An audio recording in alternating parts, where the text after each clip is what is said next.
সংসারে কিরকম করে থাকতে হবে? সব কাজ করবে, কিন্তু মন ঈশ্বরেতে রাখবে।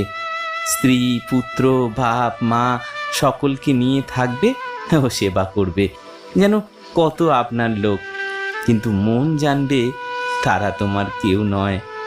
বড় মানুষের বাড়ির দাসী দেখনি, সব কাজ করছে, কিন্তু দেশে নিজের বাড়ির দিকে মন পড়ে আছে।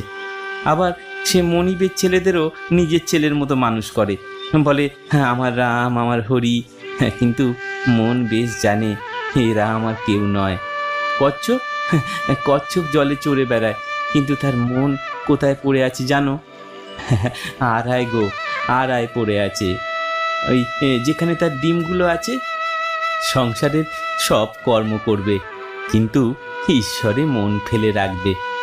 ঈশ্বরে ভক্তি না করে যদি সংসার করতে যাও, তাহলে আরো জড়িয়ে পড়বে। বিপদ, শোক, তাপ এসবে অধৈর্য হয়ে যাবে, আর যতই বিষয় চিন্তা করবে ততই আসক্তি বাড়বে। তেল হাতে মেখে তবে কাঁঠাল ভাঙতে হয়, জানো তো? তা না হলে হাতে আটা জড়িয়ে যায়। ঈশ্বর ভক্তির সেই তেল লাভ করে তবে সংসার কাজে হাত দিতে হয়। কিন্তু এই ভক্তি লাভ করতে হলে নির্জন হওয়া চাই। মাখন তুলতে গেলে নির্জনে দই পাততে হয়। দইকে নাড়ানাড়ি করলে দই বসে না। তারপর নির্জনে বসে সব কিছু ফেলে দই মন্থন করতে হয় গো, তবে মাখন তোলা যায়।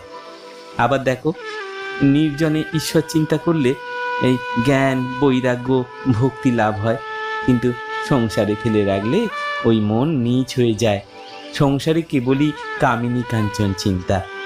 সংসার জল আর মনটা যেন দুধ, যদি জলে ফেলে রাখো তাহলে দুধ জলে মিশে এক হয়ে যায়। খাঁটি দুধ খুঁজে পাওয়া যায় না। দুধকে দই পেতে মাখন তুলে যদি জলে রাখা যায় তাহলে ভাসে। তাই নির্জনে সাধনা করে আগে জ্ঞান ভক্তির মাখন লাভ করবে। সেই মাখন সংসার জলে ফেলে রাখলেও মিশবে না, ভেসে থাকবে। সঙ্গে সঙ্গে বিচার করাও খুব দরকার গো। কামিনী কাঞ্চন অনিত্য, ঈশ্বরই একমাত্র নিত্য। টাকায় কি হয় গা? ভাত হয়, ডাল হয়, কাপড় হয়, থাকবার জায়গা হয়, এই পর্যন্ত। ভগবান লাভ হয় না।